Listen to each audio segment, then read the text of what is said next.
Good morning, everyone. Today, I want to introduce you to the lovely ladies of ancient Athens.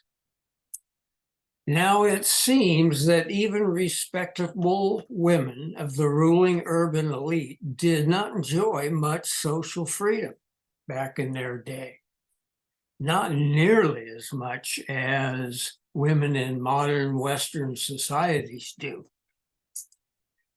And what those women would have to say to you, their 21st century sisters, is completely unknown, since if they left us any messages, they haven't survived. We have only the written opinions of men about the status of women back in ancient Athens. Take Pericles, for example, the leader of the Democratic Party and leader of Athens for most of its glorious golden age. A woman's reputation is highest when men say little about her, whether it be good or evil. The following century, admittedly in a court case, Demosthenes says this about women: we keep courtesans for the sake of pleasure, female slaves for our daily care, and wives to give us legitimate children, and to be the guardians of our households. And boy, that really sums it up.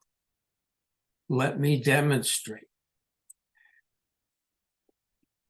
As little girls who are cute and fun to be around, young Athenian girls had a pleasant childhood, especially those of the urban elite. They had games to play. They might even be educated quite a bit, learn to read and write, and maybe discuss issues of the day, but only at home. Then, when they reached puberty, they were married off to mature males. And by mature males, I mean those that were close to 30.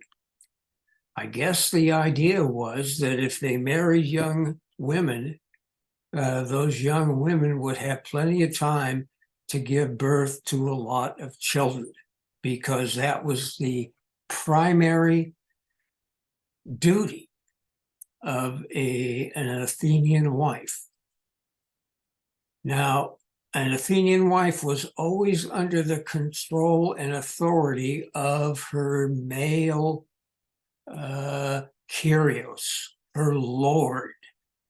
It might be the father, a brother, an uncle, and certainly it was her husband. Married women could not inherit, and a wife had virtually no control over her own dowry. Women generally in ancient Athens were sequestered in the ekos, the household, in order to protect the legitimate bloodline of the family. Couldn't have the ladies wandering around the city engaging in nefarious activities. It also protected the integrity of the family property, the estate, and male dignity. Listen to Xenophon in his Economicus, in which he specifies how to run a household. So it is seemly for a woman to remain at home and not be out of doors. And in virtually the same passage, Xenophon goes on to say that a real man lived his life outside. He was in the agora every day, engaged in public affairs. He did not stay at home with the women. Now, again, wives must produce legitimate male heirs. Then they reared the children. The other activities for respectable women were very few, not like, say, a peasant woman living in an agricultural situation. These women were living in the city, and they were consigned to their homes. But there they managed the household, ordered the slaves about to perform the necessary task of the household. The free women wove woolen cloth to clothe the family. The only freedom they seem to have had, other than maybe a guest from another household coming over to visit, and that guest would always be accompanied by a slave. And occasionally the woman of the household might be allowed to go to the fountain house to get water for the household. And you can see them here getting water at the fountain. And there they would have engaged in conversation and gossip with other women of the household, but they would always have been accompanied by slaves. Women did in ancient Athens have an occasional religious function.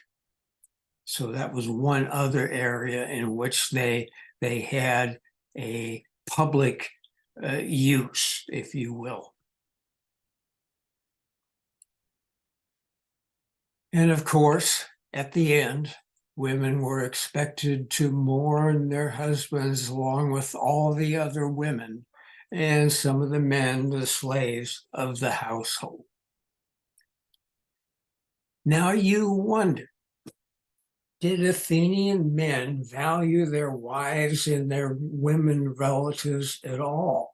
Did they value their conversation, their opinion, their advice? Was there true affection between the spouses? Well, it's hard to tell.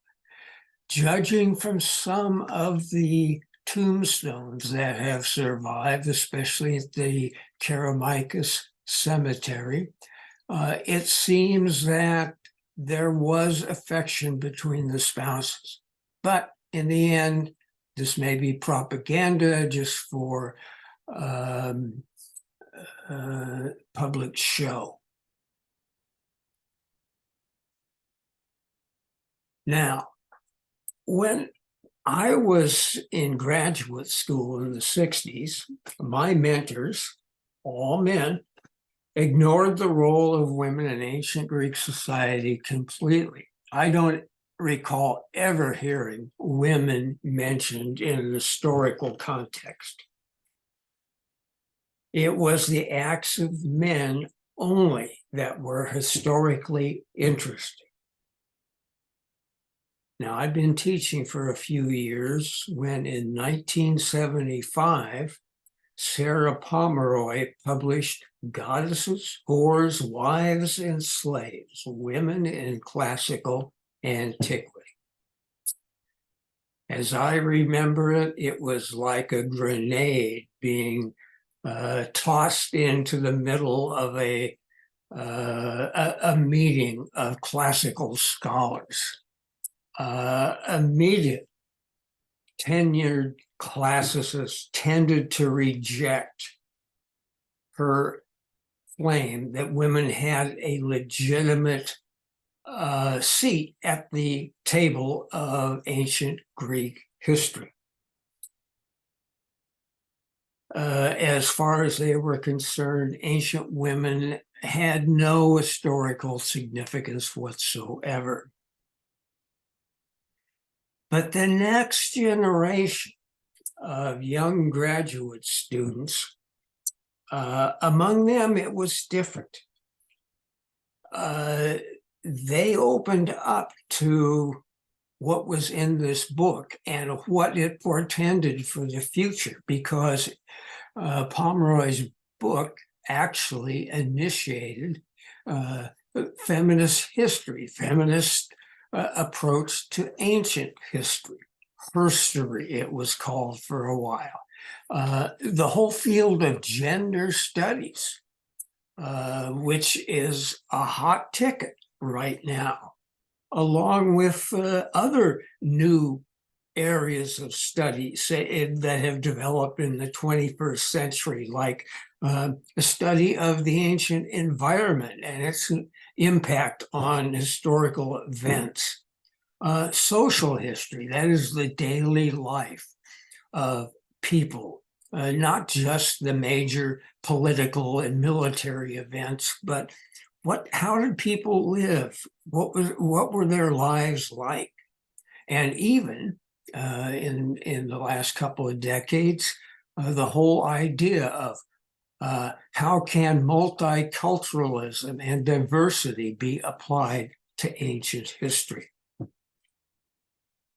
So the 21st century has indeed seen some profound changes in the study of ancient history, and much of that is attributable to the publication of Sarah Pomeroy's book and her later work and the later of other young, most of them women scholars who are studying the role of women and gender and social history as part of the growing interest and knowledge of ancient culture.